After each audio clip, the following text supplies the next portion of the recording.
Well, those were the headlines, and now let's take it straight to our mega panel joining in this evening. Sanjay Nayar of KKR India. We've got Shankar Narayan of Carlyle, Punita Kumar Sinha of Pacific Paradigm Investors, Puri of UTI Asset Management, and Yes Bank's Rana Kapoor will be here in just a bit.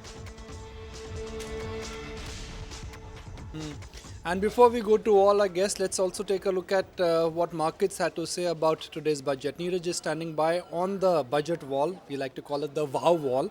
Neeraj, no news is bad news. Even the markets were volatile. Ultimately, it's the recovery towards the mid-afternoon trade which I guess matters the most. Well, yes, thanks a lot for that. It's been an interesting day of trade for the markets. We've come out on the right side. But let me quickly get to you what the indices did on the day today, the intraday. The graph will come up on your screen. And there you can see we started off well. Then somehow midway through trade, we dipped. Now, arguably a lot of reasons. But the key is that we recovered and we carried on to the high point of the day. Even for the Bank Nifty, the trend is similar. As you can see, we started off, we dipped a bit, and then we ended the day on a high. So that's actually a good thing. Now let me take you to the heat map. This is of course a list of stocks which buzzed around in trade. But let me take you to the heat map and quickly tell you what are the stocks that actually dominated trade on the index and what stood out in terms of the moves. So there, if you can see, ICICI Bank, Kotak Bank, HDFC Bank, a bunch of banking names actually stood out. There is also State Bank of India and HDFC. So financials clearly dominated. But if you look at the whole heat map, you will see that red dominated. Red frankly dominated, and a lot of budget and non-budget moves. So Maruti Suzuki, for example, or a KN or ONGC were the top losers, and for the right reasons, of course. KN and ONGC, the update that was expected didn't come about. There is also a Maruti out here. Autos didn't have a great day in particular. IT didn't have a good day. HCL Tech, Wipro, Infosys, all of these stocks had a fairly miserable day in trade. So yes, the losers outweighed the gainers, but we did see an intraday recovery, and that's the most important thing.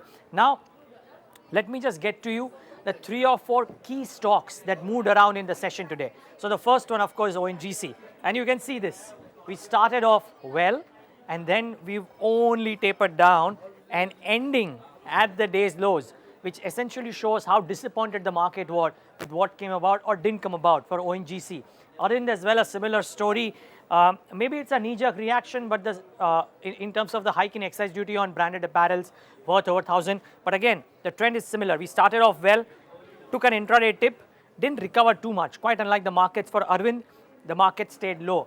Then there is Titan, then there's a bunch of other stocks which actually came out. So all in all, yes, you could have hoped for a better reaction from some of the budget sensitives, the likes of Maruti, ONGC and others. But frankly, just looking at what the index has done, the dip right where I'm standing and then closing in flattish to 0.5% down, I think the market should be pleased with that.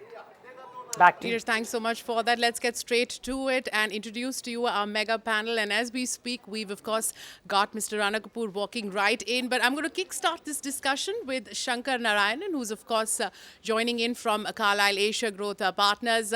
Shankar, good evening. Thanks so much for taking time out for us. As a private equity investor, first let's understand what was in this budget for you. Do you believe that it was a wise decision by the finance minister to, not tinker with the holding period for long-term capital gains tax and instead, impose STT and dividend tax, distribution tax?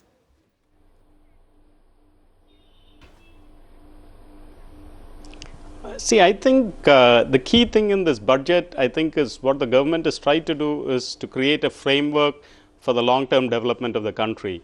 In 1948, if you took Japan, Singapore, Hong Kong, most of Western Europe, the Middle East, Dubai, etc., they were all as rich or poor as India was.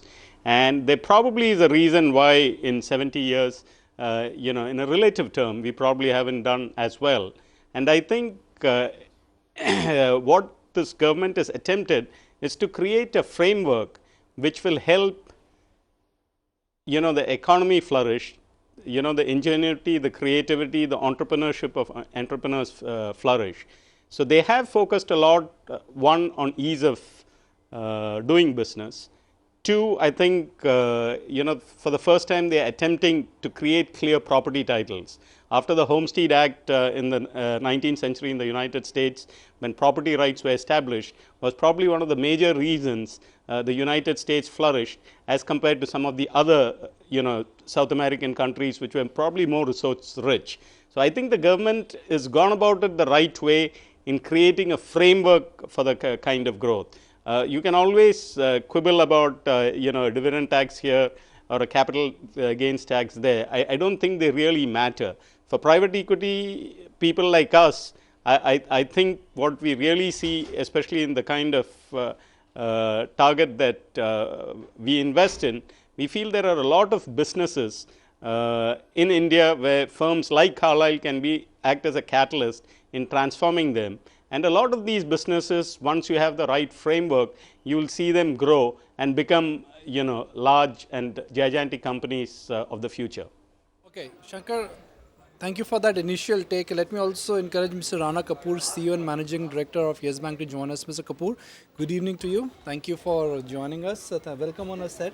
Welcome to our set, rather. What should we start with, specifics or the big picture question first? I think the first part is your set is very energetic. It's got contagious energy. I must say that. I must compliment you for that. You must compliment my co-anchor as well. She's looking bright after a long day of work. Never mind with the compliments. Of course. So you were talking to us about, your initial sort of take on this budget. I think the budget has got the right headlines. The headlines are very encouraging. They're very promising because what we were expecting was a deep message on fiscal consolidation. Because that was like the moving target, which could not be hardwired till now. And I think the finance minister has proven that it's not only achievable, but he has also predicted for next year and the following 2 years that from 3.5 to 3.0 and 3.0 the following year. To me, that's a very strong message. And secondly, the re-platforming, the reconfiguration of the Indian economy. To me, this has been ignored for the best part of the day. That how do you go through the 9, I call them 9 Ashoka pillars. The 9 Ashoka pillars have got almost the entire basket of the economy covered, right? So when you look at agribusiness and agriculture, rural development, which is like somewhat related to that, and when you see manufacturing and the services sector, I think there's a all-encompassing budget which has got elements which are going to create, in effect, a multiplier in course of time. So I'm very convinced that this budget has got all the motivational issues, it's got all the drivers, the economic drivers, and the financial factors which are being very well incorporated in the budget. But we are not seeing right now the fine print. The fine print, when it unravels today or tomorrow, will also reveal that there is something else to it. If you see the subsidy number, because the quality of the fiscal deficit is as important as the number. If you see, subsidies have come down to 1.6% of GDP, right? If you look at the overall composition of how the transmission of subsidies is going to happen in future, so the leakages are prevented. I'm very happy with the overall fiscal quality of this budget, which leads me to believe that there is enough monetary headroom now for some serious action. Well, lots to chat about. Let's take it across to Punita, who's of course joining in live from Boston. Punita, hi. Let's first talk about what's in this budget really for foreign investors. Do you believe, for example, there's enough for us now to see some sort of sizable amount of pickup in investments? I wouldn't say there's anything necessarily specifically targeted to foreign investors, but foreign investors look for the same buoyancy in the markets that domestic investors would. So to that extent, all the different positives that we've heard that affect the domestic market are going to obviously be positive for foreign investors as well. I guess the only one thing one can say is that more of a stable tax regime and deferring the residency issue that the finance minister talked about to next year. So there's, things are on hold. There's unlikely any more controversy, at least for this year. But, just going back to what investors, I think, would appreciate or should appreciate is that the rural economy and consequently all the stocks linked to the rural sector have done quite terribly because we've had 2 consecutive years of drought in 100 years, and therefore everyone always complained whenever I talk to investors. Everyone complained about the fact that India wasn't providing enough stimulus, and while China was providing a lot more stimulus or was thinking of providing more stimulus, and the US had already provided stimulus in 2008. And so I think there is stimulus that has come through this budget, particularly for certain segments of the economy where the external environment has been quite weak. So if you look at all the stocks related to the rural sector, I would think that they would benefit ultimately, because whenever the rural economy gets a trigger for spending, that actually has a ripple effect into housing. It has a affordable housing. It has a ripple effect for autos. It has a ripple effect for low-end consumer goods. So a lot of different companies will benefit from that trigger, and that should definitely help investment come back, given the valuations are Fair point. quite low for some of these companies. Okay, fair point. Sanjay, good evening to you as well. This question is coming your way now. Has the finance minister done his job in terms of fiscal deficit? And do you think the ball is now in RBI's court and a rate cut is almost imminent? I think a rate cut, just coming straight to the second part of your question, the rate cut obviously is a great thing to expect and we can all wish for it. But, I've always said that rate cuts are not what is going to change the investment confidence of the Indian businessman in the country. It's got to be the ease of doing business, which I think is being addressed through a lot of small changes and reforms that are going on and some more emphasis in the budget. So I would say the interest rate cut is wishful thinking. If it happens, great. It's like a double positive in a kind of 2-3 weeks time. But if it doesn't, I think we should come back to really focusing on what will improve the private sector confidence. And I think there are a lot of things in the budget, but more than that, it is the ample amount of administrative and executive reforms they're trying to do. Coming to the first part of your question, which is, has he done his job by doing a fiscal consolidation? Yeah, I mean, look, the numbers seem to match. I think the big risk is on executing on the spend, because sometimes it is even difficult to spend the money.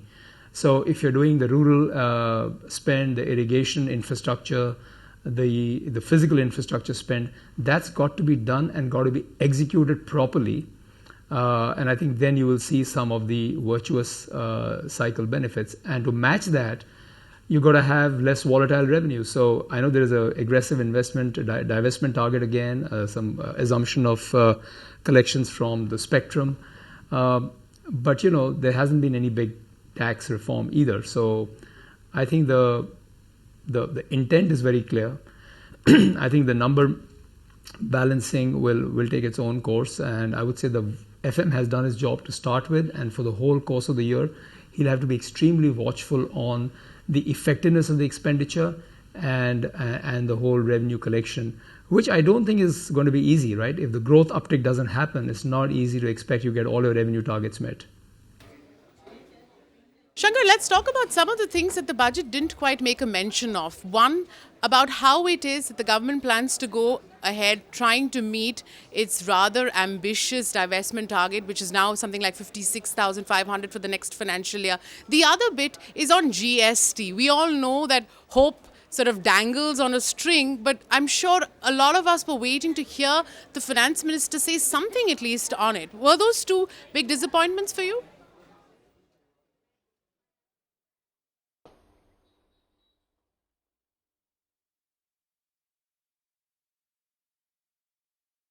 Was the question directed at me? Shankar, yes.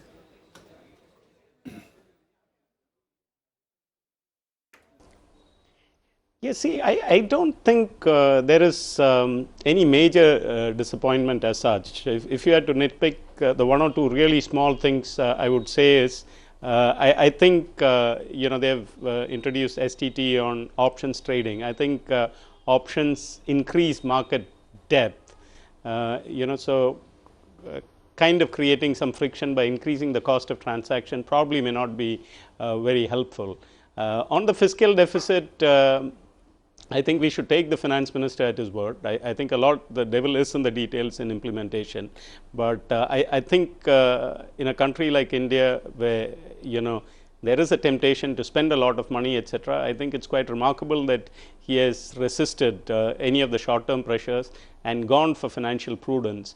And I think it will lay the foundation for long-term sustainable growth in the country. And as Sanjay pointed out, and I said earlier, I think some of the key things for the progress in our country comes down to the ease of doing business. I think that is very, very important. And it is that which will give us productivity gains on a sustained basis. India has, for large economies, the highest return on investment in the world today. So there is a rational case for people to continue to invest, and we will see a lot of corporates invest as well.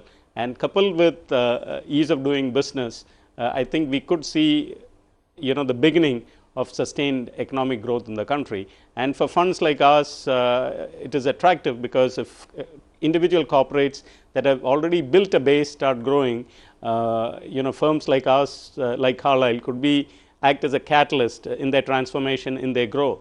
And if you see any of the comparables, whether you took Western Europe or the United States, it is in these periods of sustained growth, small and medium companies became large, gigantic companies. Companies I was associated with when I started my private equity career in '93, today are very, very large companies.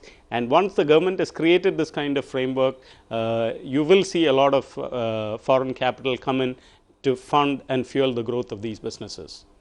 Mr. Kapoor, I don't mean to nitpick, but I want to talk a little bit more about something in this budget that didn't quite live up to expectations. The other part, I think, was the recap plan for PSU banks. I mean, you're a veteran yourself.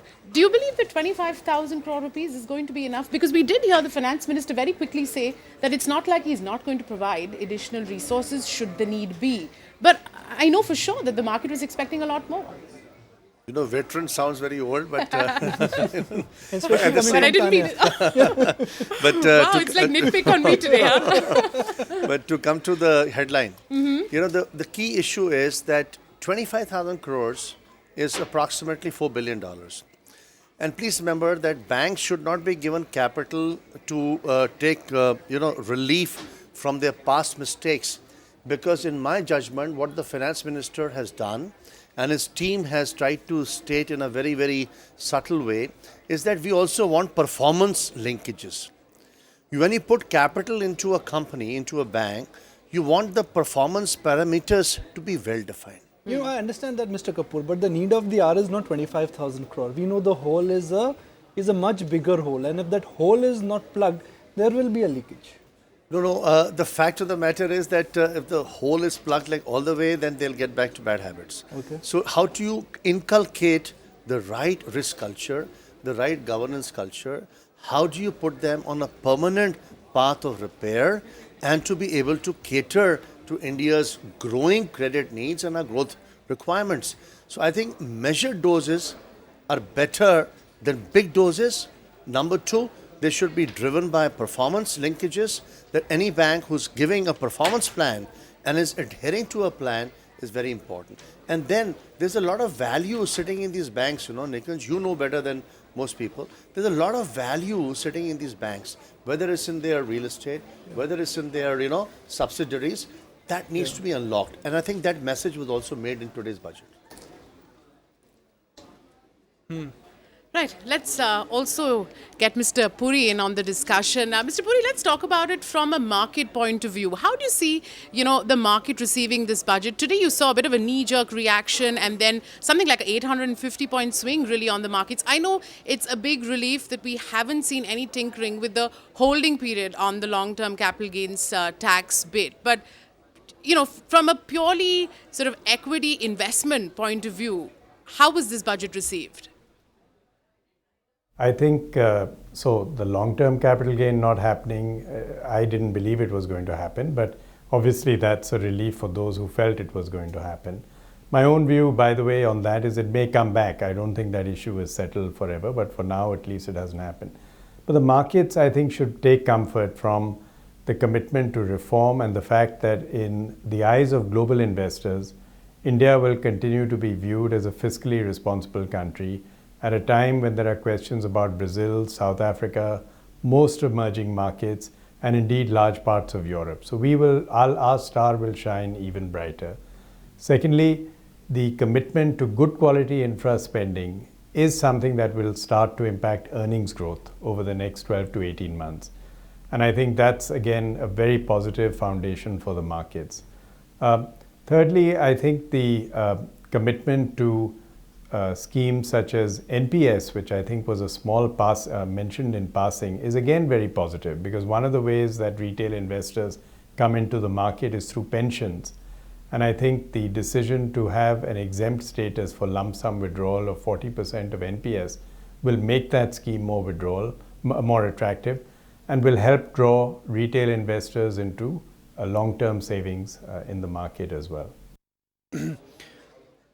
Punita, one of the big factors why the fiscal maths is looking strong is because the government commitment towards expenditure or spending is not large. So at a time when corporate sector does not have the balance sheet and appetite to spend, government expenditure numbers are much lower than what they projected in the last budget. I wonder what will happen to the investment cycle. I think the government has decided to spend where it's most needed. So it's targeted spending. And in that sense, it's spending in areas, as we discussed, rural infrastructure. And in other areas, I think hopefully RBI, because the government is stuck to its fiscal targets, RBI will cut interest rates, and that will help some of the other sectors in terms of boosting their investment. And then, of course, demand. As demand picks up, a lot of unused capacity that corporates have should also start picking up. And eventually, that means that will help the investment cycle, as companies will be more ready to invest. So I think it's the sectors where there's more distress is what the government has targeted. And then, of course, the banking sector and the ease of doing business. That's important too. I think one of the things that I've not heard, at least in today's panel, is the fact that there has been a focus on job creation too. And that should help eventually demand as well, because job creation, by giving breaks to companies to hire new workers and not having to pay, part of their pension liabilities, and some of the other measures that we've seen will accelerate, I think, hiring and employment activity should pick up. And all of those will boost demand. And so investment cycle isn't necessarily supply-led. It also has to be boosted by demand. And I think there has been some focus on the demand side as well. Right. Mr. Nayar, this one's for you. Do you believe the budget is done enough to keep the Modi Sarkar's promise on the entire retro tax tangle and bringing back black money home? I don't know the details of that, but from whatever I read, there is obviously for the local taxpayer, there is another VDS announced. On the retro, it looks like a very correct and an appropriate statement on the retro, but I'm not sure how it solves some of the bogeys like the Vodafone case and all. So I'm not an expert in that, and I haven't really paid much attention to it. But there seems to be a clear statement on the floor of Parliament that the government is committed to obviously not going the retro way. And also, I would say the highlight here is the amount of focus on tax compliance, tax administration, making it easy for startups, making it easy for small businesses. I think there's a lot that he has done to encourage entrepreneurship and the tax hassles for those guys. Shankar, this question is coming your way. And if I really talk about the focus area of this budget, there is a strong inclination towards Aam Aadmi, which is there is an indirect push towards agrarian stroke rural economy. So does that really clear the path for a P investor or for a portfolio investor like you to revisit some of your some of your stocks? Would you be hunting at some ideas, some themes from the consumption stroke the agrarian economy now?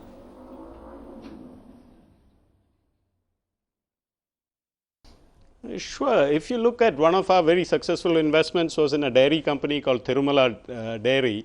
When we invested, we used to source milk barely from 8,000 farmers. By the time we sold the business to the French dairy major Lactalis, we had almost 50,000 farmers from whom we sourced fresh milk daily, and we were selling almost 2 million liters per day, up from about 500,000 liters. So clearly this kind of push would increase rural disposable incomes, which is very, very key.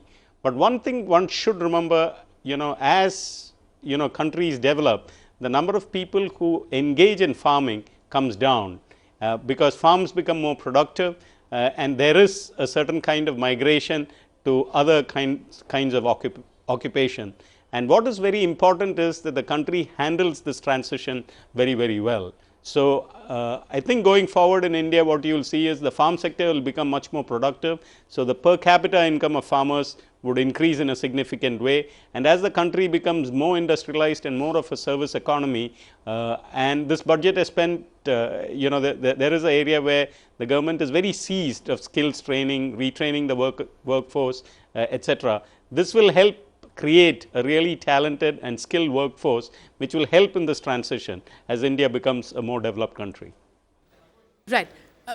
Mr. Kapoor, I actually want to just take off from what Shankar was saying about the whole. A lot of people are calling this budget a pro-farmer budget. You yourself said that somewhere it's sort of a big reset for the distressed rural economy. But what about job creation? Do you think it's going to do enough in that department?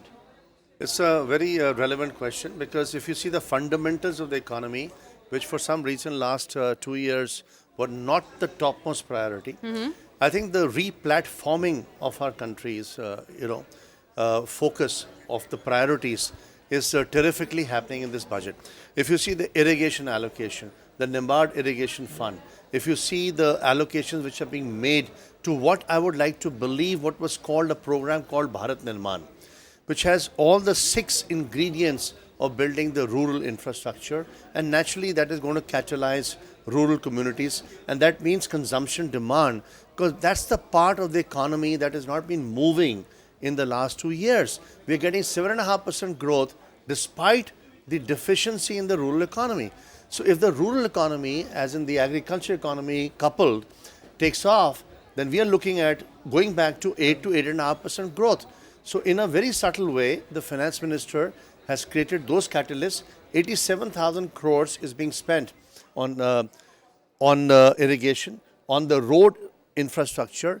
So Bharat Nirman, as it used to be called earlier, that has come back. And I like that our late President Abdul Kalam.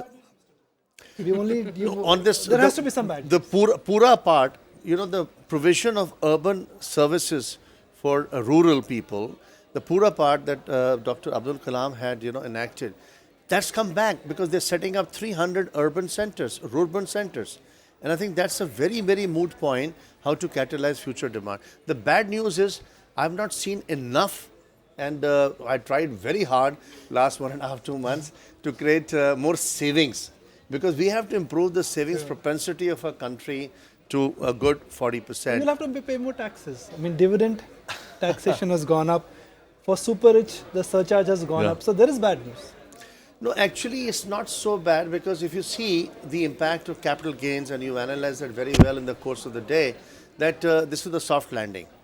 I think there's a safety net here, because it affects very few people, but it has a very broad base and very deep dive into the rest of the economy. But I think the second point that you're alluding to, which is very important, because the twin balance sheet problem in our country will not only be solved through a recap, it is going to be substantially solved through capital markets re-engineering. Completely on the same page with you on that one. But unfortunately, we've run out of time for this discussion. A big thank you to each one of you who was part of our mega panel here on markets and macros on ET Now. We'll slip into a short break. Don't go anywhere. Up next, we'll be back with another panel, and we will talk about what this budget really means for those of you who are invested in equity markets especially. In fact, before we slip into that short break, let's hear out what some of the top fund managers and market veterans had to tell us through the course of the day. I think we have to buy gradually, because I said there is nothing really negative in the market. Whatever the government promised, they have delivered. Now it is RBI's turn to deliver.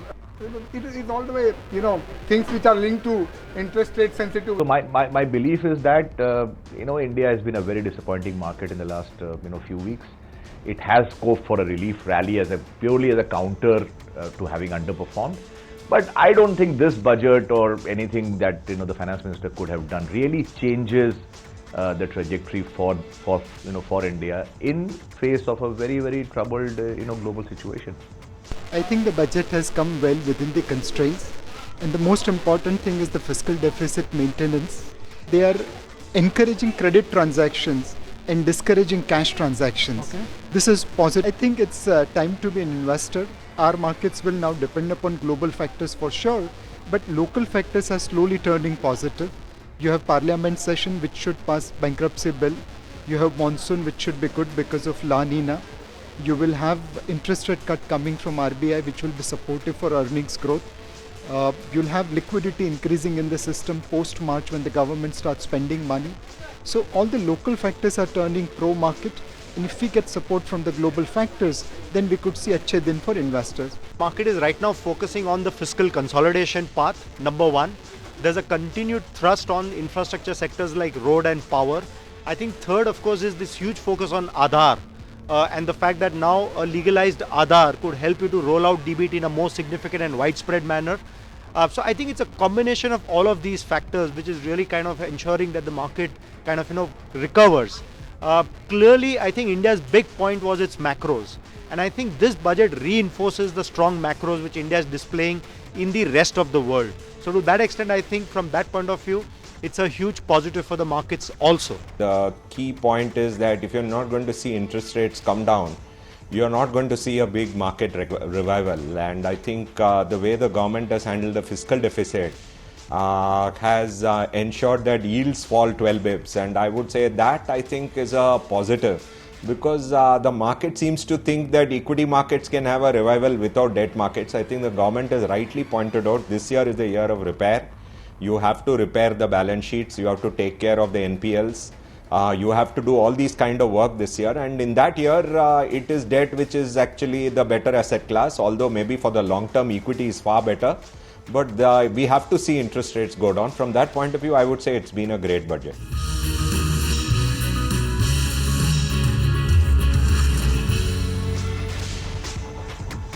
Back on markets and macros, it's that part of this discussion when we focus on what this budget really means for you as an equity investor. And again, next 20 minutes are power-packed with a lot of marquee investors and some top research heads. Vikas Khemani, President and CEO of Edelweiss Securities, will be joining us live. Ajay Bagga, market expert, Dharmesh Mehta of Access Capital, along with Prashant Jain of HDFC. And to give us a spin of macro, Sanjay Nayar, he represents JP Morgan. Prashant, let me open the panel with you. What is your take on the budget? A positive budget or a negative budget? No, I think it's a very good budget, and I don't think we should judge the budget by the knee-jerk reactions of the market. I think the fiscal deficit target is, I think, very good. Fiscal prudence has been maintained. It should lead to lower interest rates, the impact of which is very important. I think to maintain the fiscal deficit, to reduce it, the taxation is increasing from higher income groups and from some luxury products, which I think is good. A lot of expenditure is earmarked for social infrastructure for the low income households, which again is extremely good. And I think the thrust on DBT continues, like fertilizers on a pilot basis are being moved to DBT, and this I think is a very important program. Like LPG has been moved, kerosene should be moved, fertilizers if they are moved. Over time this can lead to a serious reduction and to a rationalization of subsidies. So net I think I am quite happy with the budget. Right, Vikas, let me bring it to you then, and we just love showing off our set, don't we? But, seriously, and we promised our viewers that this is what we would talk about in this half an hour. If I'm an equity retail investor, what's in it for me in this budget? I think, the only thing which is in this budget is a growth-oriented budget. because it spends a lot. It is basically promoting the investment, especially in the rural economy as well as the infrastructure side, and I think which is what is the need of the hour at this point in time. So I think, and it is not directly in that sense that it's not that corporate earnings are going to start picking up tomorrow, but I think there is a direct impact on the certain sectors, and then there is the indirect implication from a job creation perspective, and there is a tertiary effect on the economy. So I think there will be a investment was the need of the hour, and I think which is what this aims to do. Obviously, a lot depends on how it gets executed. So budget itself, in itself is only a policy statement. A lot depends on how it gets executed. So I think if they do it well, I do believe that this could promote growth very well in the economy. And in that sense, it is good for equity investors who are looking to invest into equity markets from a long-term perspective. Ajay, what we saw today was a day of extraordinary volatility, up, down, sideways, flat, and then we finally closed with a cut of 37 points in the Nifty. Tomorrow morning when markets will open up, do you think market men would be discussing budget fine print, or they would be focusing on China, FI flows and other aspects? I think it's back. In the morning, Nikunj, you mentioned, and I couldn't have agreed more with you, that it's the international factors. Not much could be done domestically. I'm happy that they've stuck with 3.5% because that 0.01, 0.02% won't have really brought in much money. And as Vikas said, execution challenges stay. And that would have given some rating agencies just a number to work with. And clearly it was not worth it. And RBI won't have played ball. Now RBI has no excuse. They need to cut in and they need to bring in the monetary stimulus. But there are no easy fixes, Nikunj. I think this is a lost year we are looking at. Earnings globally are trending down. You're going to see a very bad year for the stock market. So my message would be to stay out of the market. So Tanya, I think you and me need to go back a bit. It's a bull and a bear fight here, so we should open the forum for them. And I want to actually take it across to Sajid, because Sajid, we seem to have a bunch of pretty circumspect money managers here with us this evening. Would you not agree that it was a brave call to stick to the fiscal deficit targets? I mean, sure, questions are being raised on how realistic some of the assumptions are, but are you that circumspect yourself? I think it was a brave call, it was a hard call, but it was the right call. I think, I think we underestimate how valuable policy credibility is in this global environment. And I think having deviated from the fiscal path last year, I think it was very important for the government to stick to its path, not just for ideological reasons, but just look at the bond market over the last 2 or 3 months.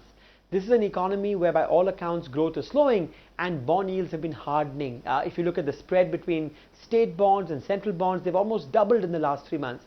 And that's simply happening because there's no more absorptive capacity to take on more central government paper and state government paper. So we had a very fragile bond market.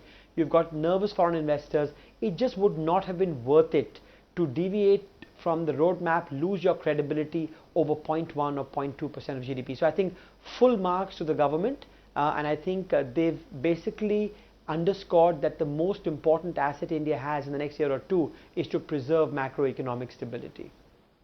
Right.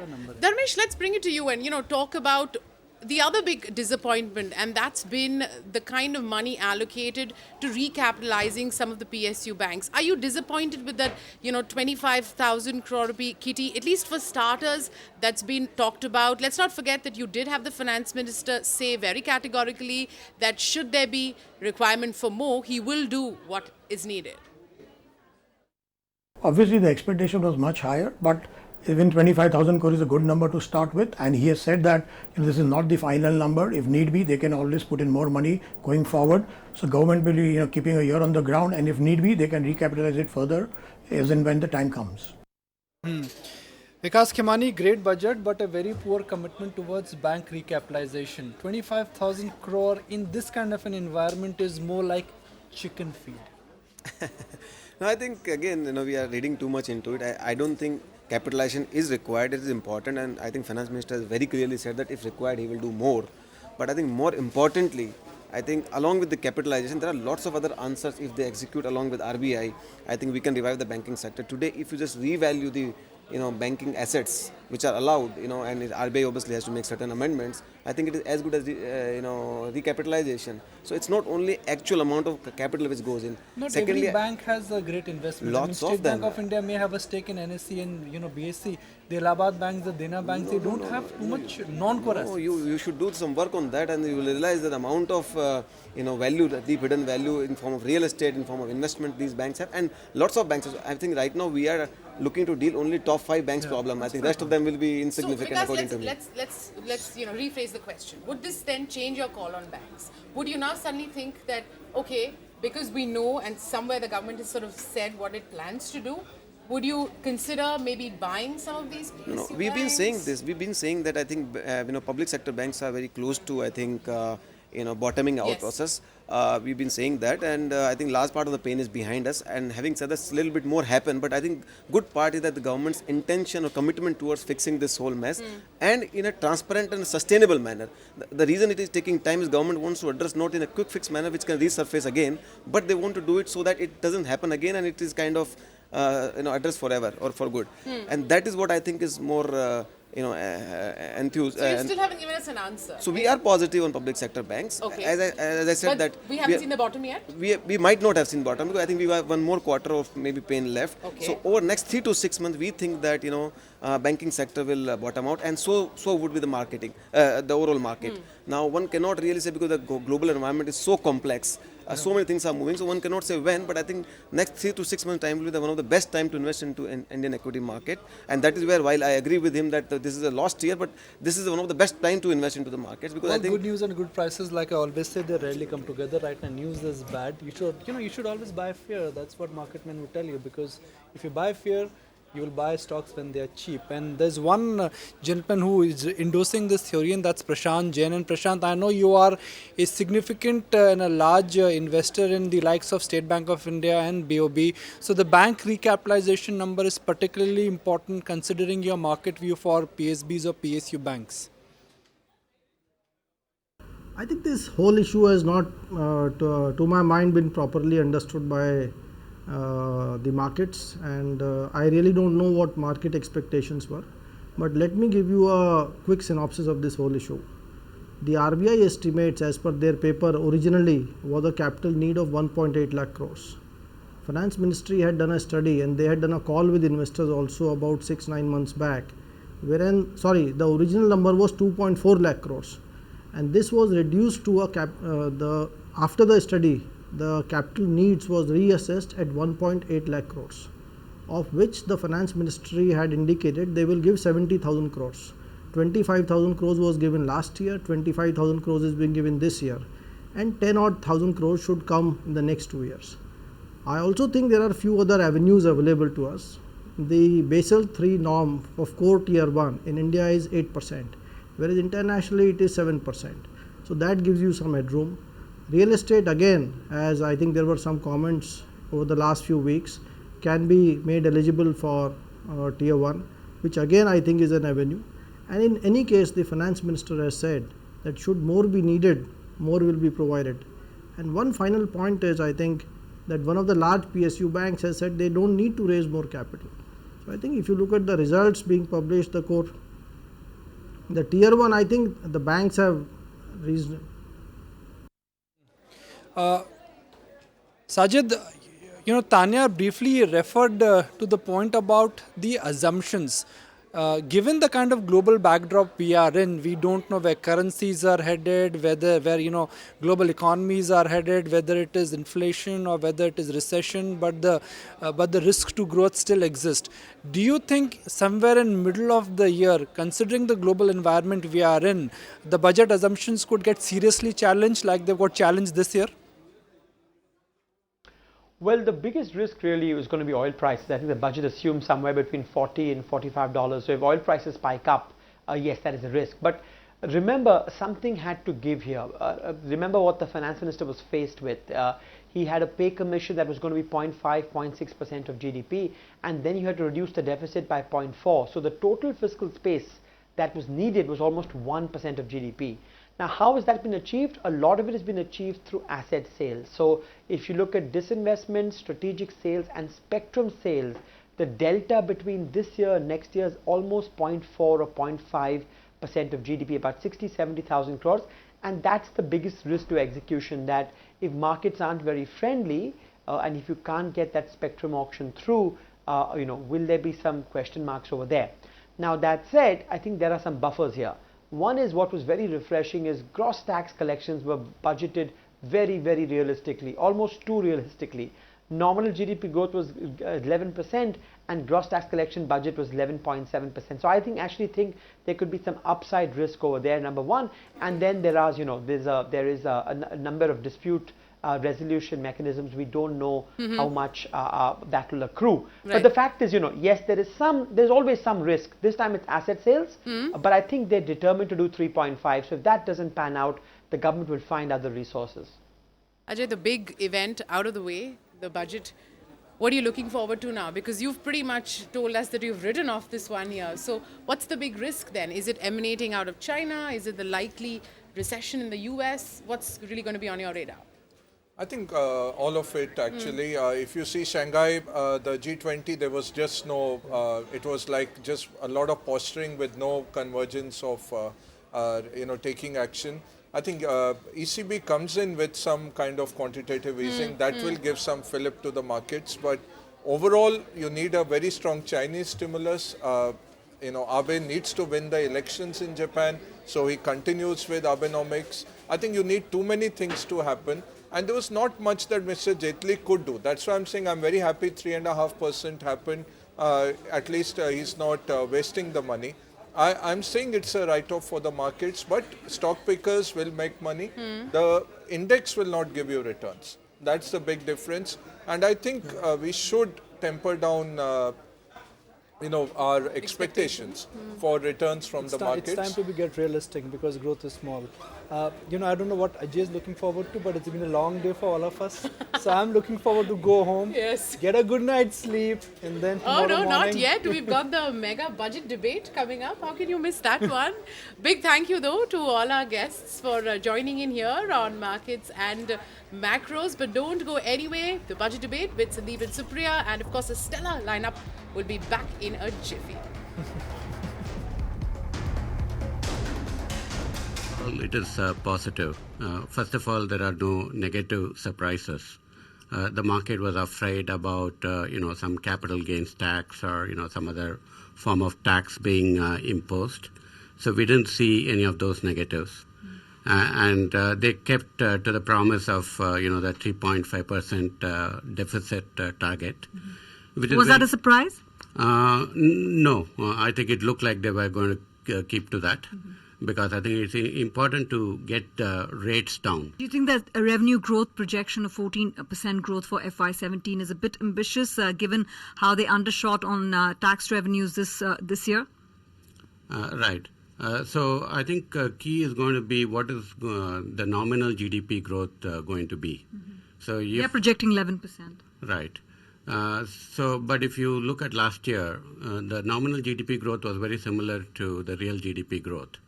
So while the CPI inflation was 5%, and the GDP deflator was near zero. So we don't know what it is going to be there. If the GDP deflator is going to be lower, then I think it is possible, even after achieving about 7% real GDP growth, they could undershoot on nominal GDP growth.